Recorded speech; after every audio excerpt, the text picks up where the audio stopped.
इसलिए विष्णु पुराण में कहा गया है कि कलयुग सबसे अच्छा युग है। सनातन धर्म और वेदों में 4 युगों की मान्यता है। माना जाता है कि सतयुग में स्वयं देवता, किन्नर और गंधर्व पृथ्वी पर निवास करते थे। हमारे धर्म ग्रंथों में किन्नरों और गंधर्वों के बारे में विस्तार से बताया गया है। सतयुग के बाद आया त्रेता युग। इस युग में भगवान श्री राम ने जन्म लिया और वह स्वयं श्रीहरि विष्णु का अवतार थे। फिर द्वापर युग की शुरुआत हुई और इस युग में भगवान विष्णु ने श्री कृष्ण के रूप में जन्म लिया। द्वापर युग में श्री कृष्ण ने जिस तरह की लीलाएं रची, उनके बारे में प्रबुद्ध लोगों का कहना है कि भगवान इन लीलाओं के जरिए मानव मात्र को कलयुग में जीवनयापन का पाठ पढ़ा रहे थे। वीडियो में आगे बढ़ने से पहले हमारे YouTube चैनल जीवन ज्ञान संगम को लाइक सब्सक्राइब करें और कमेंट में जय श्री नारायण लिख दे। आपका कल्याण ही कल्याण होगा। कलयुग का कालखंड सबसे छोटा माना गया है और माना जाता है कि कलयुग में भगवान विष्णु का 10वां अवतार होगा, जिसका नाम होगा कल्कि। वर्तमान समय में कलयुग ही चल रहा है। विष्णु पुराण कलयुग के वर्णन करते हुए कहा गया है कि कलयुग पाप इतना अधिक होता कि सृष्टि का संतुलन बिगड़ जाएगा। कन्याएं 12 साल में ही गर्भवती होने लगेंगी। मनुष्य की आयु औसतन 20 वर्ष हो जाएगी। लोग जीवन भर की कमाई एक घर बनाने में लगा देंगे।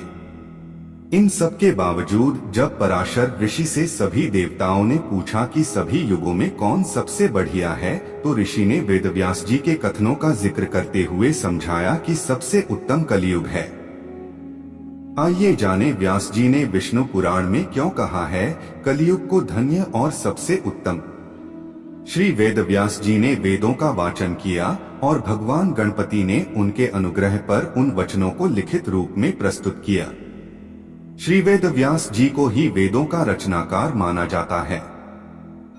वेदव्यास जी से जुड़ी एक पौराणिक कथा के अनुसार वेदव्यास जी ने सभी युगों में कलयुग को श्रेष्ठ युग कहा है। यह चौंकाने वाली बात जरूर है, क्योंकि कलयुग में तो सबसे अधिक पाप और अत्याचार होगा। वेदों और धार्मिक ग्रंथों में ऐसा कहा गया है। अगर ऐसा हो तो कलयुग सबसे श्रेष्ठ कैसे हुआ?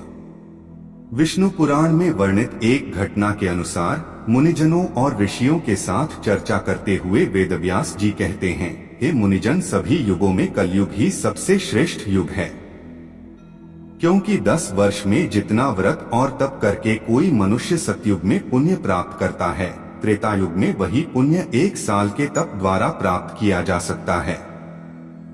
ठीक इसी प्रकार उतना ही पुण्य द्वापर युग में 1 महीने के तप से प्राप्त किया जा सकता है, तो कलयुग में इतना ही बड़ा पुण्य मात्र 1 दिन के तप से प्राप्त किया जा सकता है।